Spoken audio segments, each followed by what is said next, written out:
वासुदेवाय हराय परमात्मने कृष्णाशाय गोविंदाय नमो नमः। আজ আমরা এখানে উপস্থিত হয়েছি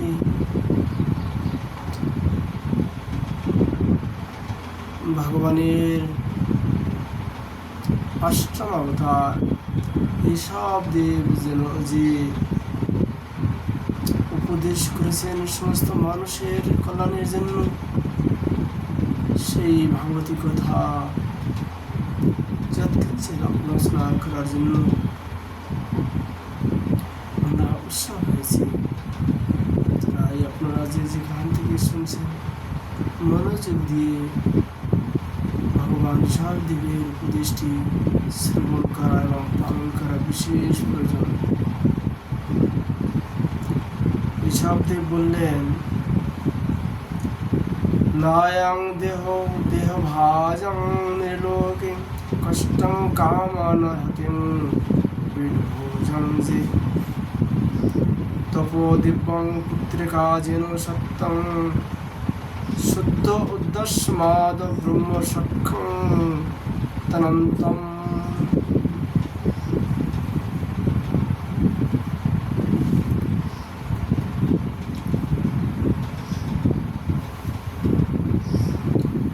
ঋষভদেব বললেন, পুত্রগণকে তার লক্ষ্য করে বললেন,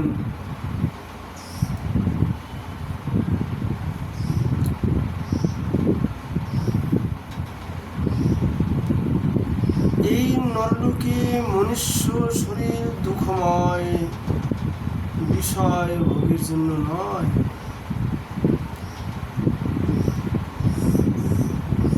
এই ভোগ তো বিষ্টাভোজী শুকর আর কুকুরেরাও করে থাকে। এই শরীর উৎকৃষ্ট তপস্যার যোগ্য, যাতে অন্তঃকরণ শুদ্ধ হয়, কারণ এর থেকে অনন্ত ব্রহ্মসুখ লাভ করা যায়। শাস্ত্র মহাপুরুষদের সেবাকে মুক্তি আর নারী সঙ্গকে নরকের দ্বার বলে বর্ণনা করেছে।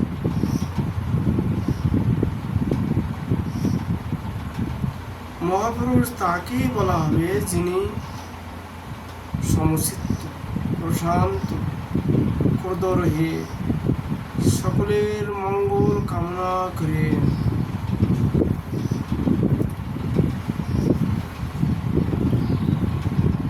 আর সদাচার সম্পন্ন, অথবা যিনি পরমাত্মা স্বরূপ আমার প্রতি যুগকে পরম পুরুষার্থ বলে মনে করেন। বিষয়ভোগী চর্চাকারী ব্যক্তিগণের প্রতি এবং পুত্র স্ত্রী ধন আদি বিষয়ের পরিপূর্ণ গৃহের প্রতি যিনি বিমুখ এবং যিনি কেবল জীবনযাত্রা নির্বাহের জন্য যৎকিঞ্চিৎ জাগতিক কর্মে প্রবৃত্ত হন, তিনি মহান। মানুষ অবশ্য প্রমাদবশতই ইন্দ্রিয়ের তৃপ্তি সাধনের জন্য নানান কুকর্মে লিপ্ত হয়।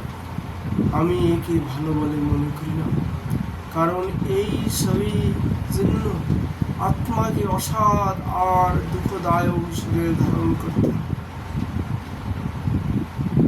সর্প, কুকুর, বিড়াল, গাধা, অনেক প্রকার জলচর, থলচর, বৃক্ষ আদি, পক্ষী, মৎস্য আদি অনেক যিনি ভোগ করতেছে।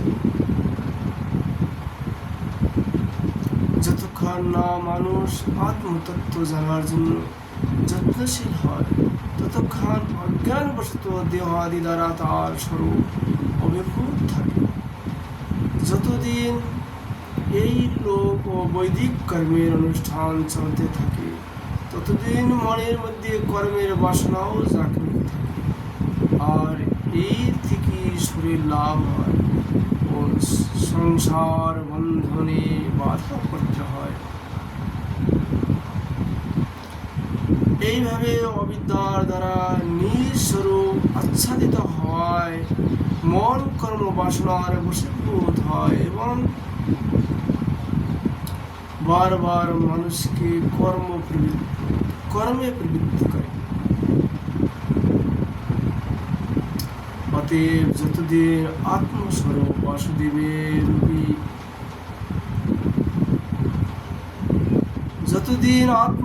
বাসুদেবের রূপী আমাদের প্রীতি না জন্মাচ্ছে, ততদিন জীব দেহ বন্ধন থেকে মুক্তি পায় না।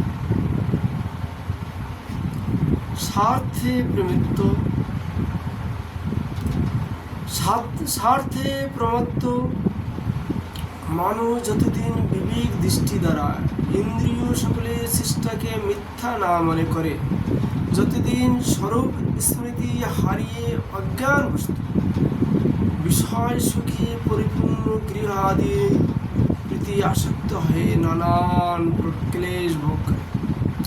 স্ত্রী আর পুরুষ এই দুজনের মধ্যে যে পরস্পর দাম্পত্য ভাব, তাকে পণ্ডিতগণ দুর্বৃত্ত স্থূল দ্বিতীয় হৃদয় গ্রন্থি বলেন। তাদের উভয়ের মধ্যে পৃথক পৃথক সূক্ষ্ম দেহ অভিমান গ্রন্থি প্রথম থেকে আছে।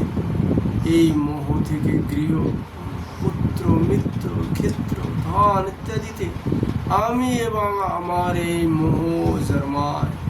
যখন মানুষের কর্ম বাসনা দ্বারা বদ্ধ মনের এই দৃঢ় গ্রন্থি শিথিল হয়, তখনই সে দাম্পত্য সুখ থেকে নিবৃত্ত হয় আর সকল অনর্থের কারণ অহংকারকে ত্যাগ করে সব বন্ধন থেকে মুক্ত হয়, পরম পদ প্রাপ্ত হয়। পুত্রগণ সংসার সাগর পার হওয়ার জন্য আগ্রহী, কুশল ও ধৈর্যশীল, উৎসাহী এবং শতগুণ বিশিষ্ট ব্যক্তির পক্ষে উচিত হল সকলেরই আত্মা এবং গুরু আমাতে ভক্তি ভাব, মদগত চিত্ততা, তৃষ্ণা ত্যাগ, সুখ দুঃখাদিতে শৈশব, ইহলোক ও পরলোক সর্বত সর্বজনিতি দুঃখ ভোগ।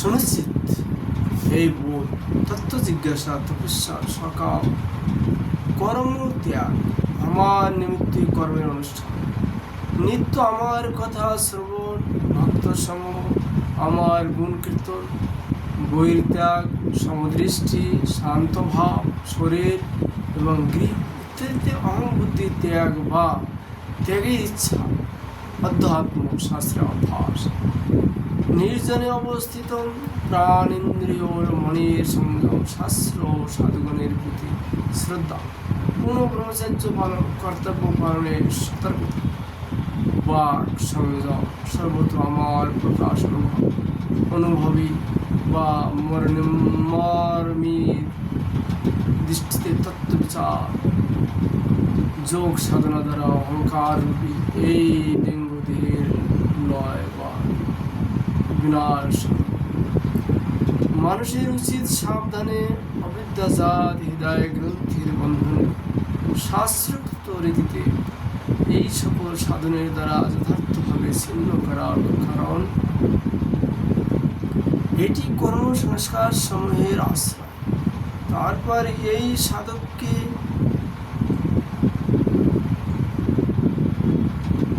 ত্যাগ করবে,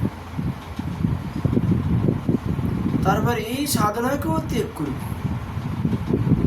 যিনি আমার লোক গমন করতে ইচ্ছুক বা আমার অনুগ্রহ প্রাপ্তিকে পরম পুরুষার্থ বলে মনে করে, সেই রাজা নিজের প্রজাদের, গুরু নিজের শিষ্যদের এবং পিতা নিজের পুত্রদের এইরূপ শিক্ষাই দেবেন। অজ্ঞানবশত যদি তারা এই শিক্ষাকে উপেক্ষা করে শুধু কর্মকে সর্বোৎকৃষ্ট বলে মনে করেন, তবুও তাদের প্রতি ক্রোধ না করে তাদের বুঝিয়ে কর্ম থেকে নিবৃত্ত করে, তাদের সকাম কর্মে নিযুক্ত করলে তো অন্ধ মানুষকে জেনে শুনে গর্তে ফেলে দেওয়ার মতোই হলো। এতে কি লাভ? প্রকৃতি কল্যাণ হয় কিভাবে সে বিষয়ে মানুষ নিজেই জানে না। তাই তারা নানান ভোগ বাসনায় লিপ্ত হয়ে সামান্য ক্ষণিকের সুখের জন্য পরস্পর বিবাদ করে এবং বিষয় ভোগে লিপ্ত থাকে। সেই মূর্খরা চিন্তাও করে না যে এই সব বিবাদের ফলে তাদের ঘোর নরকে অনন্ত দুঃখ ভোগ করতে হবে। গর্তে পরে যাবে দেখলে অন্য মানুষকে যেমন বিজ্ঞ লোক সেই পথে যেতে দেয় না, ঠিক তেমনি অজ্ঞান লোককে অবিদ্যাজনিত দুঃখের পথে ধাবিত হতে দেখে কোনো দয়ালু জ্ঞানী পুরুষ তাকে সেই পথে যাবার জন্য উৎসাহিত করে।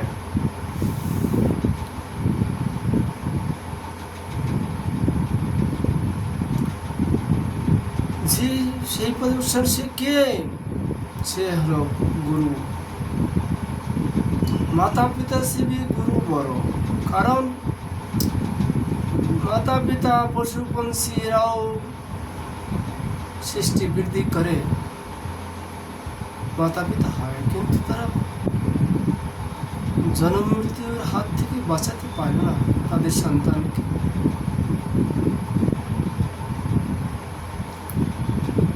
তাই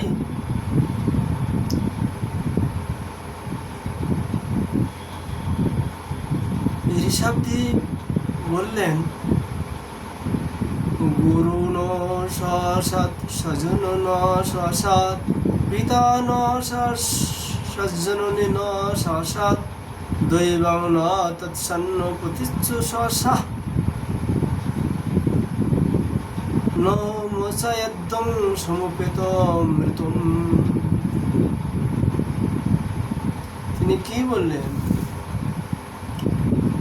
যিনি নিজের প্রিয়জনকে ভগবত ভক্তির উপদেশ দিয়ে জন্ম মৃত্যুর হাত থেকে মুক্ত না করেন সেই গুরু গুরু নন, সেই স্বজন স্বজন নন, সেই পিতা পিতা নন, সেই মাতা মাতা নন, সেই ইষ্টদেব ইষ্টদেব নন, সেই পতি পতি নন। তাহলে আপনাদের এখানে প্রশ্ন জাগতে পারে, এরকম কে আছে যে গুরুকে ত্যাগ করে দিয়েছে, মাতা পিতাকে ত্যাগ করেছে, কুটুম্ব পরিবারকে ত্যাগ করেছে? বলি মহারাজ তার গুরুদেবকে ত্যাগ করে দিলেন, কারণ তিনি ভগবত ভক্তির বিমুখ করেছিলেন, তার গুরু করতে চেয়েছিলেন বা করেছেন। তাই বলি মহারাজ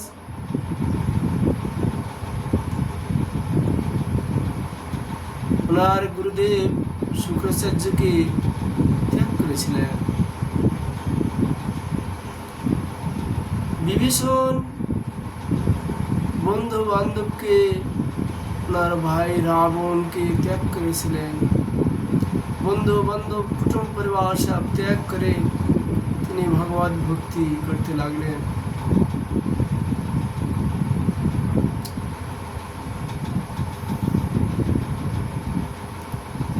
প্রহ্লাদ ওনার পিতাকে হিরণ্যকশিপুকে ত্যাগ করলেন, কারণ উনিও হিরণ্যকশিপু ভগবত ভক্তি থেকে বিমুখ করতে চেয়েছিলেন প্রহ্লাদ। তাই প্রহ্লাদ ওনার পিতা হিরণ্যকশিপুকে ত্যাগ করে দিলেন।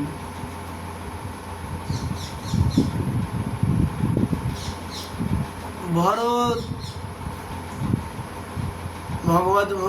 মহারাজ আর মাতাকে ত্যাগ করলেন कैकेयी, কারণ উনিও ভগবত ভক্তি সে বিমুখ করতেছিলেন कैकेयी। তাই ভরত মহারাজ আর মাতাকে कैकेयी ত্যাগ করে দিলেন।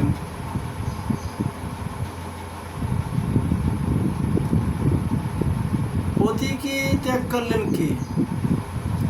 মথুরার ব্রাহ্মণ, যাজ্ঞিক ব্রাহ্মণ পত্নিয়া ওনাদের পতিকে ত্যাগ করে দিয়েছেন।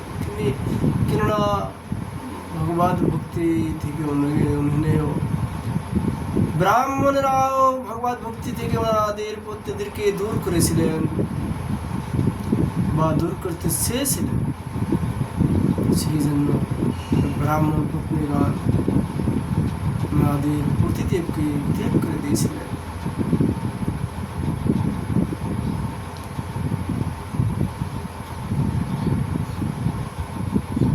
যারা এই ভবসাগর পার হতে চান, তারা সদা সর্বদা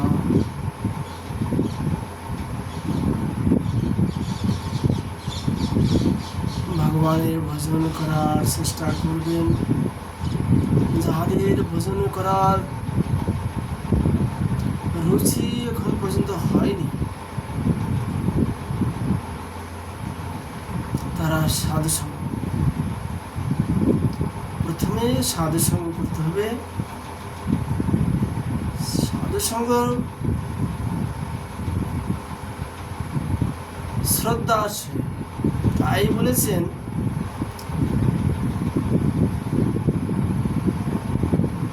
গোস্বামীপাদ 8 ভাগে বিভক্ত করেছেন ভগবত প্রাপ্তিকে। প্রথমে শ্রদ্ধা, তারপরে সাধুসঙ্গ, তারপরে ভজন ক্রিয়া, তারপরে অনর্থ নিবৃত্তি,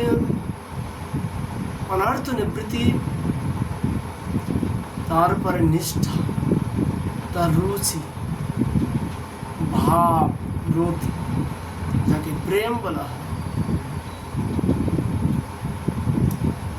তারপরে ভগবত প্রাপ্তি হবে।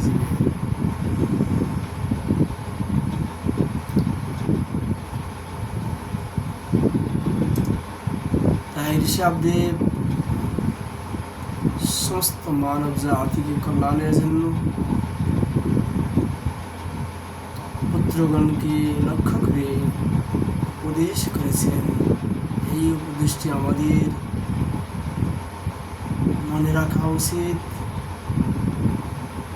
যারা ভগবানের ভজনে বাধা পৌঁছান অথবা ভগবত ভজনে তারা রুচি রাখেন না, তাদের থেকে সদা সর্বদাই দূরে রাখতে হবে, দূরে থাকতে হবে এবং সদা সর্বদা সাধুদের সঙ্গ করতে হবে, যারা নিরন্তর ভজন করেন, অন্য লোকে নিন্দা চর্চা করেন না, সদা সর্বদা ভজনে ব্যস্ত থাকেন। যদ্যপি আমাদের এটা ব্রজেই দেখা যাবে যে নিষ্কাঞ্চন ভক্ত অন্যত্র আছে কিনা আমি জানি না। আমি এইটি জানবার জন্য সমস্ত গোটা ভারতবর্ষকে 2 বার ভ্রমণ করেছিলাম, কেবল সাধু মহাত্মা কিরূপ ভজন করেন সেটা জানবার জন্য।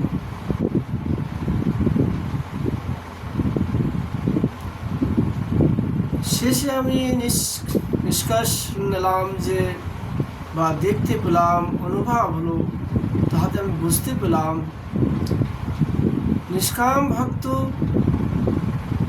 বা ঈশ্বর প্রাপ্তিকে যে অনুরাগী ভক্ত কেবল মাত্র ব্রজেতেই দর্শন হবে, অন্যত্র দর্শন দুর্লভ হতে পারে, কিন্তু দুর্লভ তাদেরকে দর্শন। কিন্তু ব্রজে তো সদা সর্বদাই এখানে দর্শন হয়ে থাকে সাধু সাধু।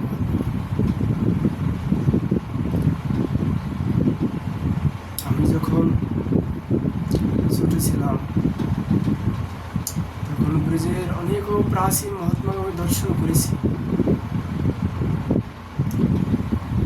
তারা আমাকে সবাই একই বাক্যে আশীর্বাদ